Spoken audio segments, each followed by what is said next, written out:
Target है वो कितना रहने वाला है? स्टेट क्रेडिट सेमिनार है, ये हम कंडक्ट करते हैं, एक एक्सरसाइज करते हैं डिस्ट्रिक्ट लेवल पे, जो कि अगले साल हमारा जो 1 अप्रैल से जो एग्रीकल्चर और प्राइवेट सेक्टर लेंडिंग के लिए जो हमारा टारगेट होगा, जो हम बैंकों को देंगे, रिजर्व बैंक और कमर्शियल बैंक्स को इम्प्लीमेंट करने के लिए देंगे, उसके लिए हम एक्सरसाइज करते हैं फील्ड लेवल से। अब क्या हुआ है कि 2-3 महीने से जो एक्सरसाइज की है, हमने इसको कल्मिनेट किया एक स्टेट फोकस पेपर में, जिसको आज हमने डिस्कस किया।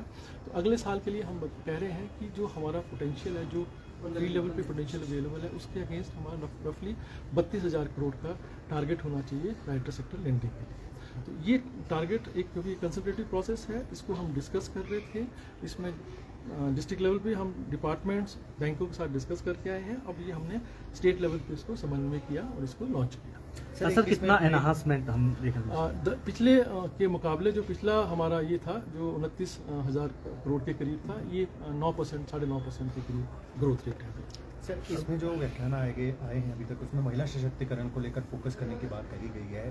किस तरीके से पूरा प्लान रहेगा? महिला सशक्तिकरण में हम दो चीज़ों पे ये करते हैं। एक तो कि जो हमारा जॉइंट लायबिलिटी, जो संयुक्त देखता समूह है, ये बनाते हैं हम डिस्ट्रिक्ट लेवल पे डिफरेंट एजेंसीज से, जो कि महिलाओं के साथ काम करते हैं। दूसरा, हम काम करते हैं महिलाओं के साथ उनकी स्किलिंग करने के लिए, उनका डिफरेंट प्रोडक्ट्स बनाने के लिए, जो वो बनाना चाहती हैं, जिसका लगता है उनको कि मार्केट है, उसकी स्किलिंग के लिए हम माइक्रो एंटरप्राइज और हमारा जो दूसरे प्रोडक्ट्स हैं उसके साथ हम उनकी स्किलिंग करते हैं। इसके अलावा हम इनको प्लेटफॉर्म देते हैं अपने प्रोडक्ट को बेचने के लिए और विजिबिलिटी देने के लिए डिफरेंट एग्जीबिशन और मेलास में। जैसे कि हमने शिमला में ही फाउंडेशन डे में, नबार्ड का जो फाउंडेशन डे था 12 जुलाई को, दिवाली मेले पे और साइटेक्स पे हमने कम से कम 30-35 स्टॉल्स स्पॉन्सर किए थे। इन स्टेट की डिफरेंट डिस्ट्रिक्ट्स के जो महिलाएं हैं, जिनके अपने प्रोडक्ट्स हैं, उनको शोकेस करें और बेचें।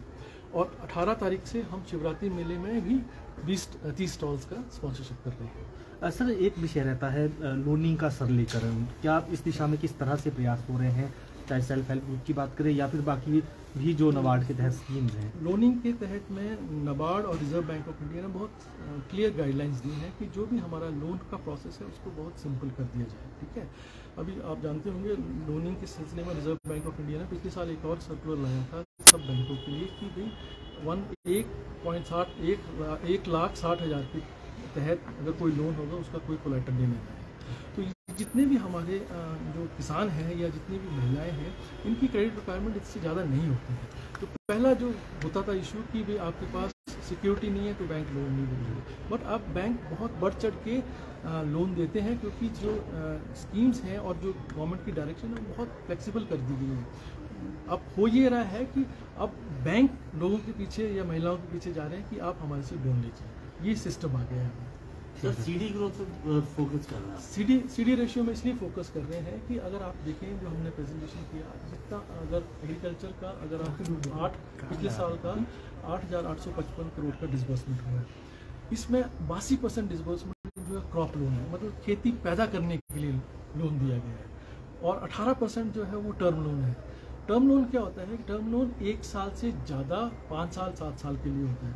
तो अगर जो लोन 5 साल 7 साल के लिए है, इसका मतलब उसका आउटस्टैंडिंग ज़्यादा देर तक रहेगा।